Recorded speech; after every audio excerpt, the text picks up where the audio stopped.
Continuing our coverage now, today the state's most prominent teachers union started teaching educators how to keep students safe amid increasing federal immigration enforcement efforts. The Oregon Education Association is teaming up with immigrant rights groups for these so-called Know Your Rights trainings in Oregon City, Eugene, and Bend. Katu's Lindsay Ray joins us from outside the ICE facility in South Portland. So, Thumby, how many educators are planning on attending? So, Deb, I just spoke to a spokesperson with the Oregon Education Association, and she tells me they expect to see over 600 educators at their trainings this week. These trainings are not mandatory for any educator. It's for teachers or other staff who just want to get the trainings. It's videos like these that have gotten some Oregon educators charged up. This July video shows an ICE agent shattering a car window at the Guidepost Montessori preschool in Beaverton. ICE says the man overstayed his visa. Schools are safe places. They are meant to be safe places so our students can learn free from terror, free from trauma. Lindsay Ray is the vice president of the Oregon Education Association. She says trainings will be held in Oregon City, Eugene, and Bend. We'll be talking about what to do if you encounter ICE outside of a school, what to do if ICE tries to enter a school building.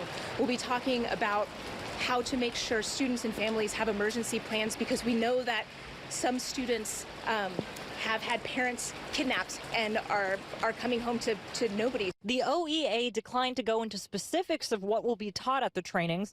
Katu reached out to major school districts' teachers unions in the state. We heard back from the Salem-Keizer Education Association. A spokesperson sent us a statement that reads in part, "Our superintendent has been very clear that we will not allow ICE in our buildings and we will not share student or family information. We absolutely support this position." Am I a fan of ICE going into schools and detaining kids for immigration? No, I'm not. Even though Marion County GOP Chair Mike Slagle says he too does not like the idea of children being detained by ICE agents in school, he is concerned about how far these trainings will go. I think it would be too far for teachers to barricade doors and that type of thing. I think that's also, that's fear.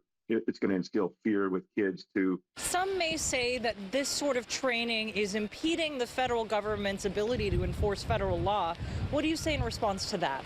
We are following Oregon law. Oregon has sanctuary laws, so we are not teaching anybody to do anything that is thwarting the federal government. We are teaching folks about what Oregon law says. We are teaching folks about how to make sure we are prepared for ICE activity, teaching folks to make sure that we are prepared for what happens after ICE activity. So we're not impeding anything. We reached out to the Department of Homeland Security yesterday for their take. We did not hear back. We followed up again today, and we still have not heard back. But when we do, we will plan to update you. Reporting live in South Portland, Lindsay Ray, K2 News. Lindsay, thanks for that. For years, the federal government had a policy on immigration enforcement at so-called sensitive locations. It has changed recently. Here's a bit of a timeline. The first policy was established in 1993 under the Clinton administration. In 2021, President Biden issued an expanded directive prohibiting ICE from making arrests at places like schools, churches, and hospitals. The Trump administration rescinded that policy in January of this year. At that time, DHS said law enforcement officers should use discretion along with a healthy dose of common sense. In March, there was a court order making ICE respect any place of worship. In April, an Oregon labor group and churches from across the country sued DHS. The lawsuit says the policy infringes on people's constitutional rights, among other things. DHS doubled down in response, saying they are protecting these locations by preventing criminals from exploiting them. This lawsuit is still pending. K2's on your side, continuing to track the latest developments from both Portland city leaders and the White House. When we're not on the air, you can find the latest information online at KATU.com.